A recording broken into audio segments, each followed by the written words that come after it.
প্রিয় দর্শক, আসসালামু আলাইকুম। পাতালতা চ্যানেল থেকে আপনাদেরকে স্বাগতম। প্রতিবারের মতোই স্বাস্থ্য বিষয়ক আলোচনা নিয়ে হাজির হয়েছি আমি সুমন আহমেদ। আজকের আলোচ্য বিষয় সাদা স্রাব বা শ্বেতপদর। যদি বলতে যাই যে এটা কি কারণে হয়ে থাকে, এই সাদা স্রাব ও শ্বেতপদর কি কারণে এই রোগটা আহ, হয়, এই ক্ষেত্রে বলতে গেলে ঠান্ডা লাগা, তারপর আহ, অপরিষ্কার থাকা, উত্তেজক খাবার খাওয়া, কৃমি, অতিরিক্ত সঙ্গমের পরে স্বাস্থ্য ভঙ্গ হওয়া, এই কারণে এই রোগ দেখা দেয়। জরায়ুর মুখ থেকে কয়েক কয়েক রঙের যে স্রাব নিগ্রত বা বেরিয়ে আসে তাকেই শ্বেতপদর বলা হয়। যেমন বেশিরভাগই এই সাদা রঙের স্রাব হয়ে থাকে, এই কারণে সাদা স্রাব বা শ্বেতপদর একে বলা হয়। তো প্রিয় দর্শক, এটা বিভিন্ন রঙের হয়, কিন্তু বেশিরভাগ মানে প্রায় সময় এই রংটা সাদা রঙের মতো হয়, এই জন্যই সাদা স্রাব বা শ্বেতপদর বলা হয়। তবে এগুলাই এগুলা কারণেই হয়ে থাকে। এই ক্ষেত্রে এর লক্ষণ কি কি হতে পারে, লক্ষণগুলো যদি আমরা বলতে যাই, লক্ষণগুলো যদি বলি, এই ক্ষেত্রে যেমন বস্ত্রে দাগ লাগা মানে কাপড়ে দাগ লাগা, মাথা ধরা, মাথা ঘোরানো, তারপর শারীরিক দুর্বলতা, এই প্রভৃতি, এইসবই হলো এই রোগের লক্ষণ। তো প্রিয় দর্শক, এখন এর চিকিৎসা কি হতে পারে? আমরা যে ভিডিওগুলো তৈরি করি, আপনারা অবগত আছেন যে আমরা প্রাকৃতিক যে ইউনানি যে চিকিৎসা, এটা আমরা দিয়ে থাকি। আর আমাদের ভিডিও দেখে আমরা বলি যে আপনি একটা রোগে আক্রান্ত হয়েছেন, আপনার রোগটা আপনি কি নিজে সারতে পারেন কিনা, এইটুকু স্টেপ আমরা তুলে ধরি। তো আমার মতে হলো আপনারা নিজে ঔষধ তৈরি করেন, নিজে ঔষধ তৈরি গাছগাছালা নিজে ওষুধ তৈরি করে নিজে ওষুধ খান, নিজে তৈরি করে খান। তো প্রিয় দর্শক, আজকের এই যে শ্বেতপদর বা সাদা স্রাবের যে চিকিৎসা, এটা বলবো। এখন একটু মনোযোগ দিয়ে শুনবেন, আমি বলতেছি। দৈনিক সকালে 2 চামচ কাঁচা হলুদের রস, 2 চামচ কাঁচা দুবরার রস, 1 চামচ চিনি একত্রে মিশিয়ে প্রতিদিন খাবেন, প্রতিদিন সকালবেলা। এভাবে একাধারে 15 দিন খাবেন। আবারও বলছি, মনোযোগ দেন।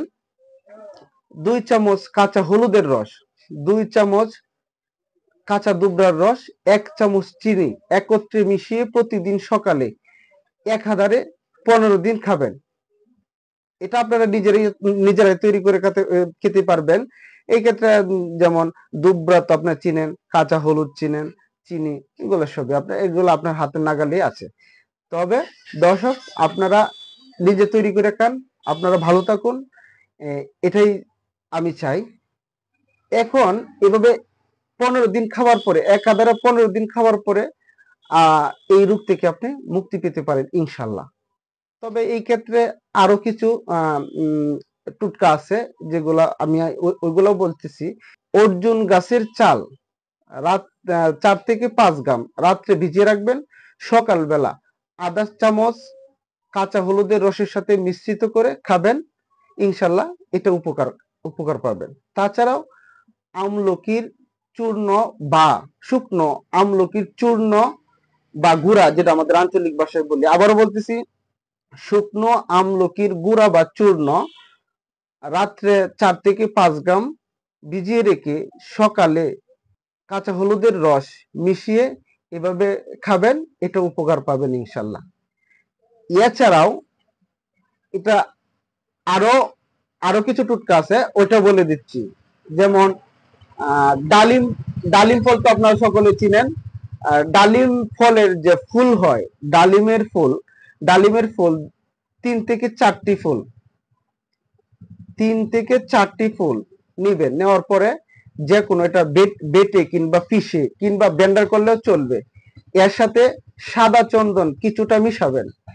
মিশিয়ে এভাবে দুধ বা পানি দুধ বা পানি দিয়ে এভাবে 5 থেকে 6 দিন খাওয়ার পর ইনশাল্লাহ আপনি এই রোগ থেকে মুক্তি পেতে পারেন। তো এখানে আপনি বলতে পারেন যে এই রোগে কিন্তু অনেকেই আক্রান্ত। সাদাস্রাব যে শ্বেতপদ্র যে রোগটা, অনেকের দেখা যায় যে অনেকদিন এই রোগে ভুগতেছেন, স্বাস্থ্যহীনতায় মানে এই রোগ থেকে কিন্তু আপনার একেবারে মানুষের স্বাস্থ্যহীনতা হয়ে যায়, চিকন হয়ে যায়।